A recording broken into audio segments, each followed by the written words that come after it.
Hey, in this video, I just want to get across something that's really important that's really relevant for me today, even when I make this video for you. So if it's relevant for me, I think you'll get something from this. And as you see in the title is, the key point is you don't need to feel amazing to do meaningful work. Now, a lot of us can get stuck thinking that we need to be motivated or need like something exciting or something like that to get started. Now, I'm in the fitness world or have been in the fitness world for 17 years, so we hear this time and time after year with clients going, I'm just not motivated or whatever it is, or maybe new clients that the reason why they come to you is because they need some structure. But we can all sort of fall into this hole or this loop, you could say. Now, that loop is like waiting for the right emotional state to fall in our lap before we take action. Now, if you look at anyone who's achieved massive success or incredible things in their life, is they always outwork their environment, their emotional state, whatever it is. And what I mean by that is they action despite the circumstances.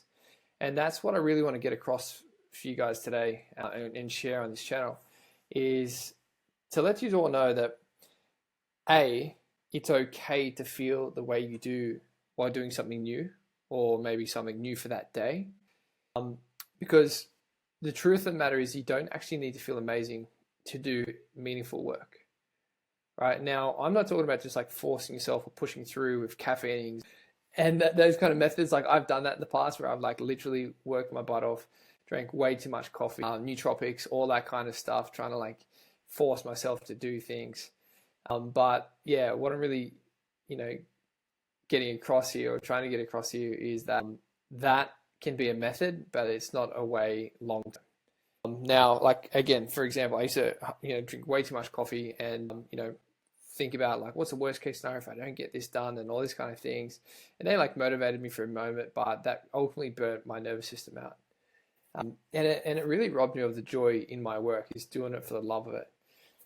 So when you do something new, I'll teach you something really interesting, is that our brain doesn't just see growth or the results or what we're going to get from it. It actually sees it as risk.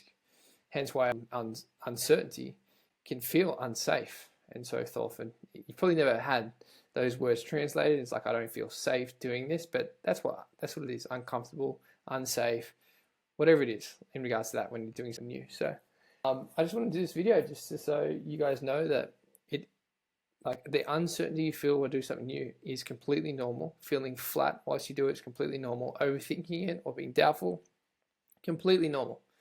And it's not actually failure that your system is feeling this way or you're receiving it this way. It's simply your nervous system saying, we haven't been here before. This is new, unfamiliar. Be aware or be careful, or try and be safe. Now, I've got some mentors that I read up on, books that I read, and essentially one of my favorite ones is Seth Godin, and he calls this kind of thing the resistance. Is when we have that resistance come up within us when we're doing something new, and ultimately what he says about it is it actually means that you care and the work matters. So that's actually a good thing. So if it pops up, you're on the right path. Now, Robert Greene, another one, the author of Mastery and 48 Laws of Power, he said, actual achieving mastery is observing that emotion within you, but not obeying it, not belittling yourself to it, is allowing it to be there.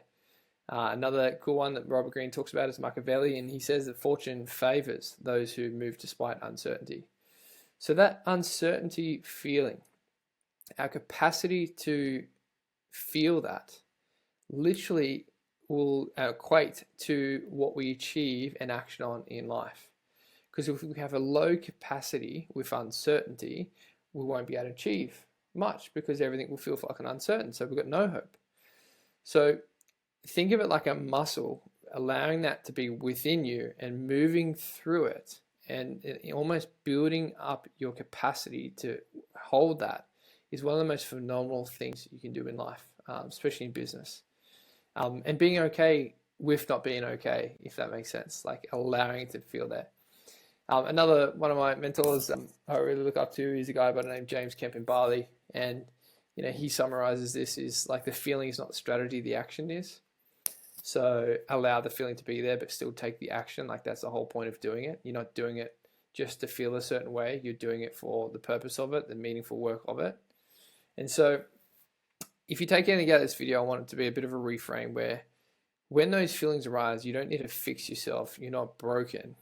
And you especially don't need to fix yourself to even begin. You don't need the excitement. You don't even need confidence to begin. All you need to do to begin is allow the feeling to be there and act anyway, no matter how small the action is.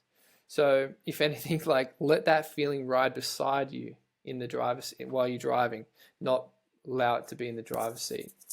Now, the old way, and I'm guilty of it along my life and many times too, and even before doing this video, is the old way is that we would think we must feel good first. And when we do that, we chase high pressure, adrenaline, but that typically leads to burnout, right? So I want to introduce a new way for you, which is calmer, quieter, and more honest, is when we accept the emotional weather and act anyway. So whatever the emotions are, allow them to be there, but take that action. Because what you'll notice is action actually creates the feeling that you're seeking, not the other way around. So if you feel uncertain or flat or self-doubting, good. Right? That actually means you care, there's nothing wrong with you, and you sure as hell don't need to feel ready to start as you are. Just remember that. And I'll probably give you one of my favorite quotes that I use with clients and myself a lot is, where you start, is not where you stay, it's where you begin. Right? So don't let your circumstance defeat you because they're not where you want to be or whatever. Allow them just to be where you just take that solid step. And if you can't accept, that's what acceptance is, right? Being able to accept where you're at and knowing it's where you start, not where you stay. But a lot of people resist acceptance because they think if they accept it, they're going to succumb to it. But it's the non-acceptance that is acceptance, which is what they're succumbing to, which is keeping them stuck. So to wrap this up, again, you don't need motivation.